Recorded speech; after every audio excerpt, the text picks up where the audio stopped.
সাংবাদিক বন্ধু বান্ধৱীসকল, আপোনালোক সকলো অৱগত যে অহা 20 তাৰিখে ভাৰতৰ সন্মানীয় প্ৰধানমন্ত্ৰী নৰেন্দ্ৰ মোদী ডাঙৰীয়া গুৱাহাটীলৈ আহিব আৰু লোকপ্ৰিয় গোপীনাথ বৰদলৈৰ প্ৰতিমূৰ্তি উদ্বোধন কৰিব। দ্বিতীয় কাৰ্যসূচী হিচাপে তেখেতে গুৱাহাটী আন্তৰ্জাতিক বিমানবন্দৰৰ নতুন টাৰ্মিনেলটো উদ্বোধন কৰিব। এই উপলক্ষে ৰাজহুৱা সভা তেখেতে সম্বোধন কৰিব আৰু তাৰ ঠিক পিছতেই তেখেত ৰাজ্যিক বিজেপিৰ কাৰ্যালয়লৈ আহি আমাৰ কাৰ্যকৰ্তাসকলৰ লগত কথা পাতিব। অসম বিজেপিৰ বা আমাৰ ৰাজ্যিক বিজেপিৰ ইতিহাসত এইটো প্ৰথম হ'ব যে প্ৰথমবাৰলৈ ভাৰতৰ প্ৰধানমন্ত্ৰী আমাৰ কাৰ্যালয়লৈ আহিব। মোদী ডাঙৰীয়া বা বাজপেয়ী ডাঙৰীয়া আগতেও অসমলৈ আহিছিলে, কিন্তু ৰাজ্যিক বিজেপিৰ কাৰ্যালয়লৈ তেখেতসকল কেতিয়াও অহা নাছিলে।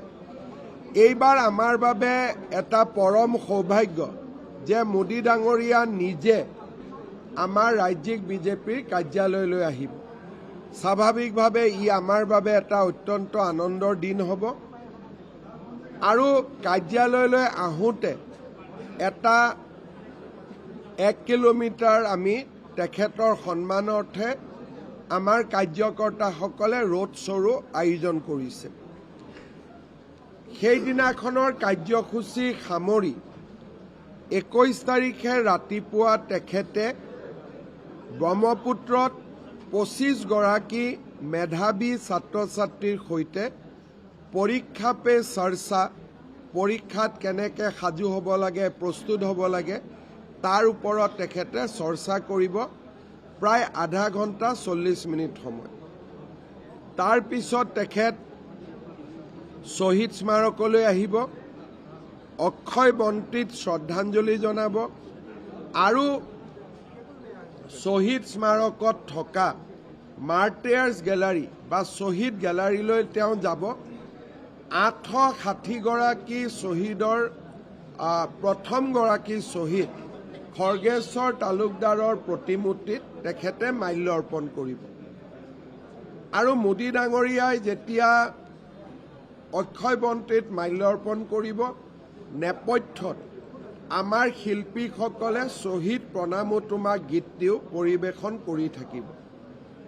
শ্বহীদ স্মাৰকৰ কাৰ্যসূচী সামৰি তেখেত ডিব্ৰুগড়লৈ যাব। ডিব্ৰুগড়ৰ পৰা নামৰূপ 12 লাখ মেট্ৰিক টনৰ ইউৰিয়া উৎপাদন কৰিব পৰা নতুন এটা সাৰ কাৰখানাৰ ভূমি পূজন মোদী ডাঙৰীয়াই সম্পূৰ্ণ কৰিব আৰু তাৰ পিছত তেখেত নতুন দিল্লীলৈ উভতি যাব। মোদী ডাঙৰীয়াৰ কাৰ্যসূচী শেষ হোৱাৰ লগে লগে 29 ডিচেম্বৰত ভাৰতৰ গৃহমন্ত্ৰী অমিত শ্বাহ ডাঙৰীয়া গুৱাহাটীলৈ আহিব। গুৱাহাটীত তেখেতে পুলিচ আয়ুক্তৰ নতুন কাৰ্যালয় উদ্বোধন কৰিব। গুৱাহাটীৰ CCTV ব্যৱস্থাৰ তেওঁ উদ্বোধন কৰিব আৰু গুৱাহাটীত আমি নিৰ্মাণ কৰা জ্যোতি বিষ্ণু সাংস্কৃতিক প্ৰকল্প, যি পূৰ্ব ভাৰতৰ ভিতৰতে আটাইতকৈ ডাঙৰ, উত্তৰ পূৰ্বাঞ্চল নহয়, সমগ্ৰ পূৰ্ব ভাৰতৰ ভিতৰতে আটাইতকৈ ডাঙৰ প্ৰেক্ষাগৃহ হ'ব। 5000 লোকে বহি অনুষ্ঠান চাব পাৰিব। এই প্ৰেক্ষাগৃহটোৰ তেখেত শুভ উদ্বোধন কৰিব আৰু সিদিনাখনেই তেখেতে বৰদোৱালৈ গৈ মহাপুৰুষ শ্ৰীমন্ত শংকৰদেৱৰ জন্মভূমিত আমি নিৰ্মাণ কৰা জন্মভূমি প্ৰকল্পও তেখেতে উদ্বোধন কৰিব। অৰ্থাৎ 20 আৰু 29 তাৰিখ দুজন আমাৰ নেতা অসমলৈ আহিব, প্ৰধানমন্ত্ৰী, গৃহমন্ত্ৰী। 26 আৰু 27 তাৰিখে আমাৰ ৰাজ্যিক কাৰ্যনিৰ্বাহক আৰু ষ্টেট কাউন্সিল এই দুইখনৰ বৈঠক অনুষ্ঠিত হ'ব।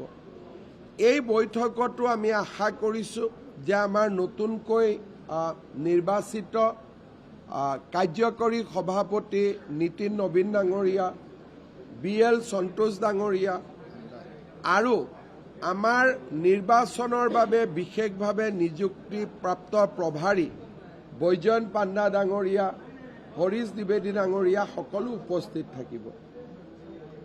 অহা কালিৰে পৰা গোটেই ডিচেম্বৰ মাহটো আমাৰ এটা নহয় এটা কাৰ্যসূচী থাকিবই।